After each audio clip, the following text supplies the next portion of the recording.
Hello, and welcome back.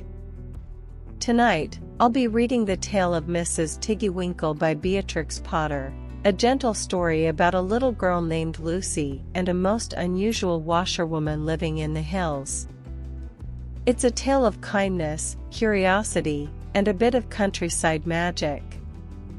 Settle in, get cozy, and let this quiet story wash over you like a soft breeze. Illustration.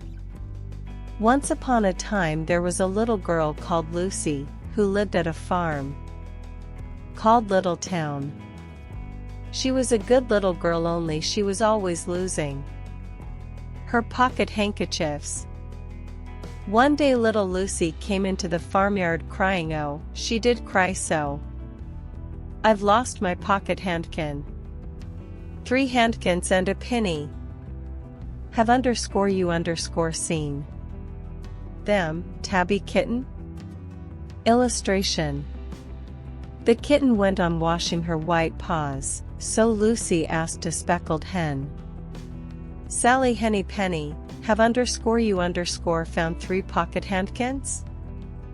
But the speckled hen ran into a barn, clucking, I go barefoot, barefoot, barefoot. Illustration. And then Lucie asked Cock Robin sitting on a twig. Cock Robin looked sideways at Lucie with his bright black eye, and he flew over a stile and away. Lucie climbed upon the stile and looked up at the hill behind. Little Town, a hill that goes up into the clouds as though it had no top. And a great way up the hillside she thought she saw some white things spread upon the grass. Illustration. Lucie scrambled up the hill as fast as her stout legs would carry her. She ran along a steep pathway up and up until Little Town was right away. Down below she could have dropped a pebble down the chimney. Illustration. Presently she came to a spring, bubbling out from the hillside. Someone had stood a tin can upon a stone to catch the water, but the water was already running over, for the can was no bigger than an egg cup. And where the sand upon the path was wet there were footmarks of a very small person. Lucie ran on, and on. Illustration. The path ended under a big rock.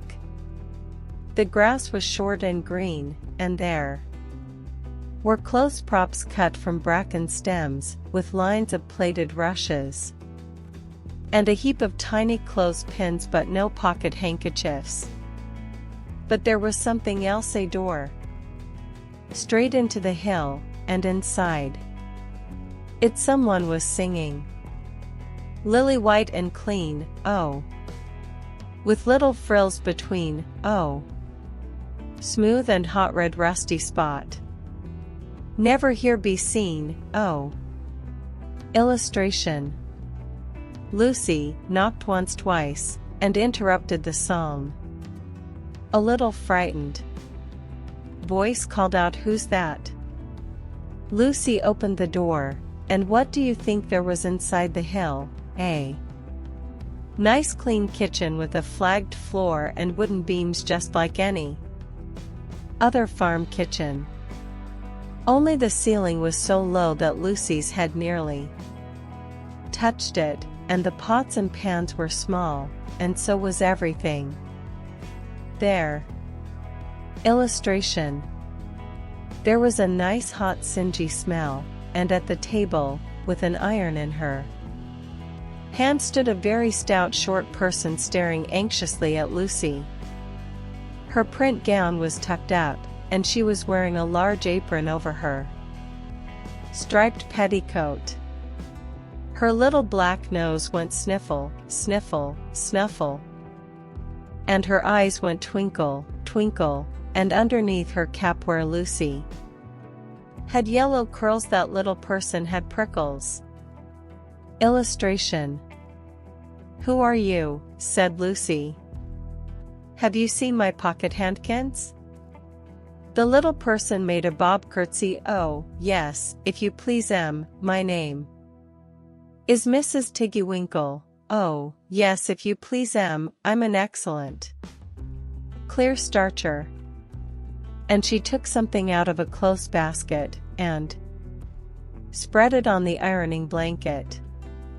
Illustration. "What's that thing?" said Lucie. "That's not my pocket handkin." "Oh no, if you please, that's a little scarlet waistcoat belonging to Cock Robin." And she ironed it and folded it, and put it on one side. Illustration.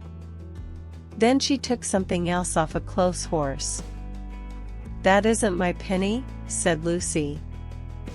"Oh no, if you please, that's a damask tablecloth belonging to Jenny Wren. Look how it's stained with currant wine.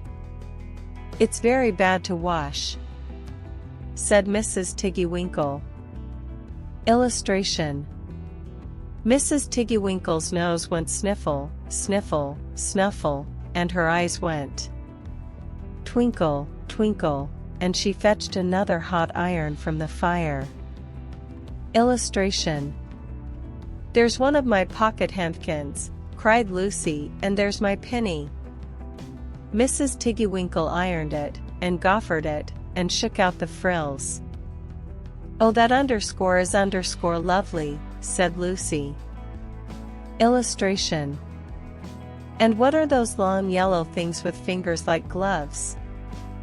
"Oh, that's a pair of stockings belonging to Sally Henny Penny. Look how she's worn the heels out with scratching in the yard.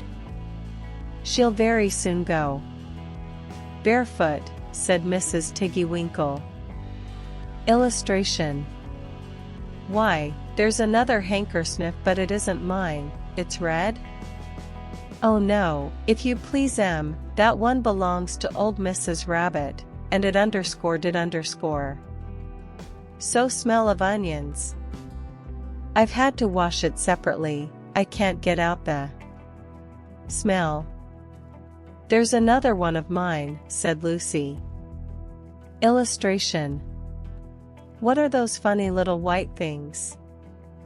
"That's a pair of mittens belonging to Tabby Kitten. I only have to iron them, she washes them herself." "There's my last pocket handkin," said Lucie. Illustration. "And what are you dipping into the basin of starch?" "They're little dicky shirt fronts belonging to Tom Titmouse most terrible particular," said Mrs. Tiggy-Winkle. "Now I've finished my ironing, I'm going to air some clothes." Illustration. "What are these dear soft fluffy things?" said Lucie. "Oh, those are woolly coats belonging to the little lambs at Skelbill." "Will their jackets take off?" asked Lucie. "Oh yes, if you please, look at the sheep mark on the shoulder. And here's one marked for Gatesgarth, and 3 that come from Little Town. They're underscore always underscore marked at washing," said Mrs. Tiggy-Winkle. Illustration. "And she hung up all sorts and sizes of close small brown coats of mice, and one velvety black moleskin waistcoat, and a red tailcoat with no tail, belonging to Squirrel Nutkin, and a very much shrunk blue jacket belonging to Peter Rabbit, and a petticoat, not marked, that had gone lost in the washing, and at last the basket was empty." Illustration. Then Mrs. Tiggy-Winkle made tea, a cup for herself and a cup for Lucie. They sat before the fire on a bench and looked sideways at one another. Mrs. Tiggy-Winkle's hand, holding the teacup, was very, very brown, and very, very wrinkly with the soap suds, and all through her gown and her cap, there were underscore hairpins underscore sticking wrong end out, so that Lucie didn't like to sit too near her. Illustration. When they had finished tea, they tied up the clothes in bundles, and Lucie's pocket handkerchiefs were folded up inside her clean pinny, and fastened with a silver safety pin. And then they made up the fire with turf, and came out and locked the door, and hid the key under the door sill. Illustration. Then away down the hill trotted Lucie and Mrs. Tiggy-Winkle with the bundles of clothes. All the way down the path little animals came out of the fern to meet them. The very first that they met were Peter Rabbit and Benjamin Bunny. Illustration.